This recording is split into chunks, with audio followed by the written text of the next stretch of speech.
Okay, hi everyone. Thanks for coming along. This is just a real quick demo today to show you some content moderation and workflow tools that we would often use on a site. This is built around the very good and popular module called Workbench and its additional module called Workbench Moderation. There are others that you can have as well, but these are the two that we like to use the most. We've also added in another module called Diff, and that module allows you to track changes between revisions. Drupal has a revision system which saves previous copies of content, and all that does is allow you to take those two previous versions and compare what changes there were. It's important to say that these tools, although they're very good in the context of out-of-the-box Drupal modules, if you're used to high-level desktop publishing software, you might be used to a kind of higher standard or something that's quite different. So we always recommend that if you're going to be adopting an in-site workflow system, it's good to have a good look at this up front so you can decide whether it works for you and whether it's flexible enough, or whether potentially you might want to control your content off-site. It's different for everyone.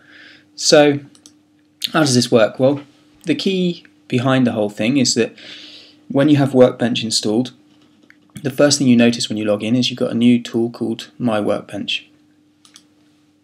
And if we click this is really like the hub of your daily workflow on the site, so you can see all the content that's been created recently and stuff that you've done. You've got a couple of tabs up here so you can say, well, what is it I'm able to do? These are the content types I'm allowed to add to the site. What am I working on? So if you've got anything that hasn't been published, it will appear here.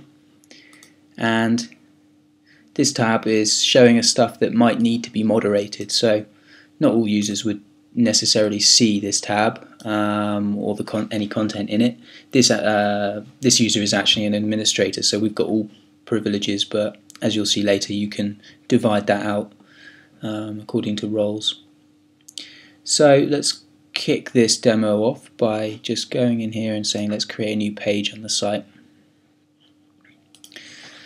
So we're just going to put some quick information in here. I've got some dummy lorem ipsum we can paste in, and then let's add a couple of bits of detail just so we can see what that might look like when we view it later. Maybe let's put that up. So the real key to this is when you come to the end of your workflow and you want to look at what publishing options you've got. Say that this one's going to appear on the front page, so we've got permission for that. So in terms of the moderation notes, what we can do is when we create a revision, we can attach something to it. So let's just say this is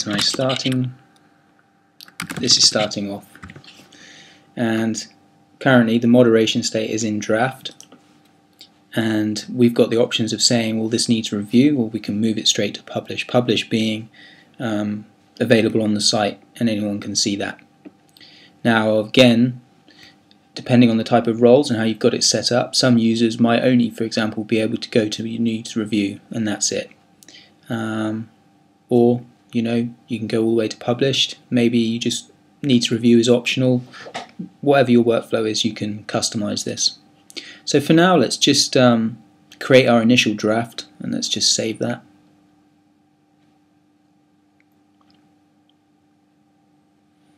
And we've got a new page, and we can see down here, because I'm logged in and I've got the correct privileges, I can see this little handy tool here that tells me the status of what I'm looking at, and it actually allows me to change its status here without going to any edit forms. You can turn this off if you don't want it, but it's on by default. So what options are available to us? Well, we can continue to edit this draft, or we could go in and start looking at moderating it. For now, let's just go in and say, well, we kicked it off. Let's come back in and let's say let's change the title let's say that this we didn't like. Let's change the header. Let's maybe go in here and remove a sentence like that. Let's add some new content here. And let's break that there.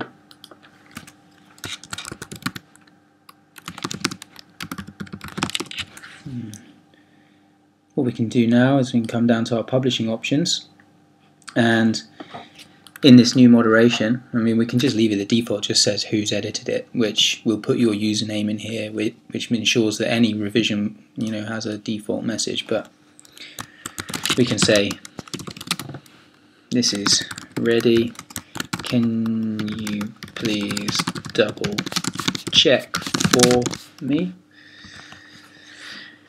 And then let's go in and say, well, look, actually, we're not sure if this should be published. Let's just put it in for needs review. And let's save that.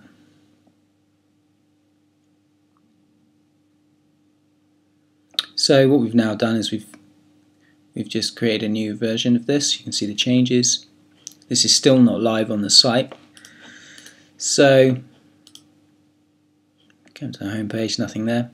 So now obviously we're the same user, but now let's imagine we're a different user. Let's imagine we're the daily editor or whoever is allowed to moderate that content. Comes in, clicks on my workbench, and we can come straight across to what needs review. And we can see that we've now got an item in here that says it needs review.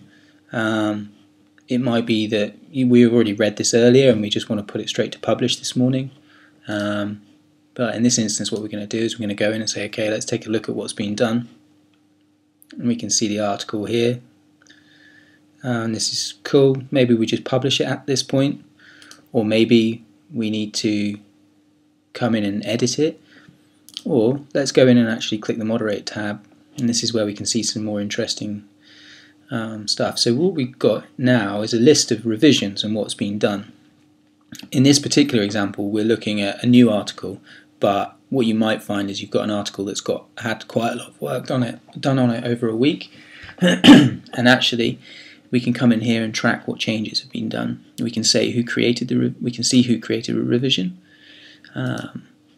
And what's really interesting, what the Diff tool actually now gives us, is the ability to compare these revisions. So what we can do is we can come along and we can see, well, this is where we started. This is I think it's ready. Let's compare. And now what we've got is a side-by-side breakdown of what's been done to this document. You can see we changed the title, added in this, removed a paragraph here. Some various changes, all of which is good to be able to see. If we come back to the Moderate tab,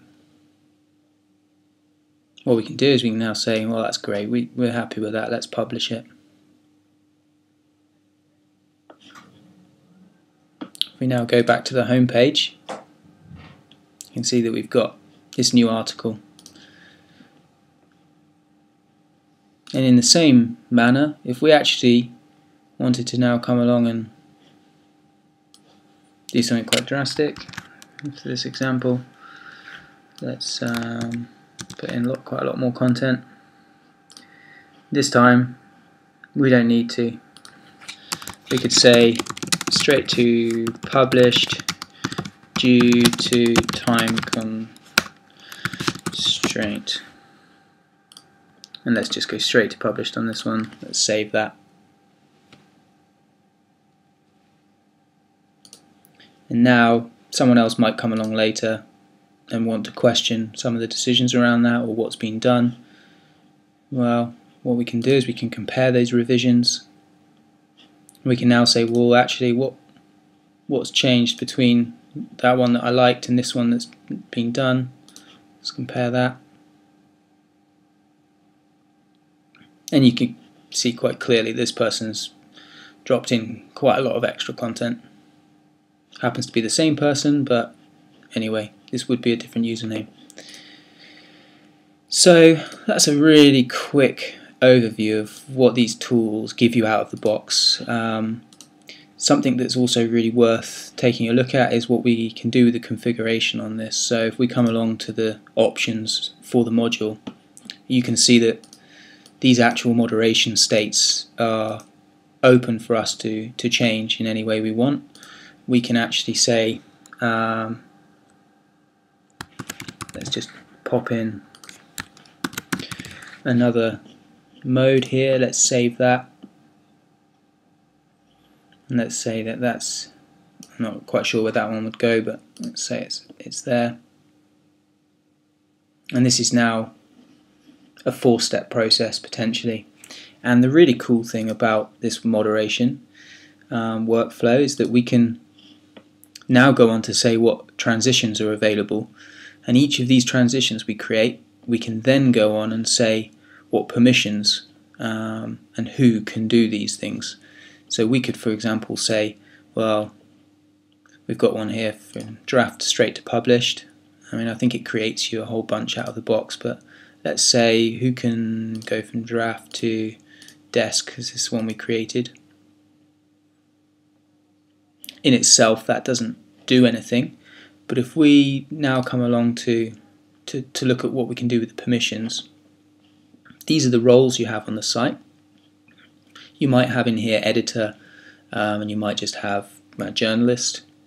And if we come down and we look at what we've got available to us in the Workbench Moderation, these are the key ones down here. We could say, for example, that this person can go from draft to desk, but if we don't tick needs review to published, they wouldn't actually ever be able to publish that. And that's how we can control the permissions for different roles, and as you can imagine, that gets quite complicated. The additional thing that you can do as well is, when you've got a complex workflow, you can actually come in here and very quickly test what you're allowed to do. So we can say administrator, can they publish moderated content? Let's check. Yes, they can. Can the authenticated user? No, they can, and this is what you might have to do if that's what you were trying to achieve. So I hope that's been useful. Apologies for the vanilla theme. Obviously your site will look a lot nicer than this by the time it's complete, but that's an overview of the tools. Thanks very much.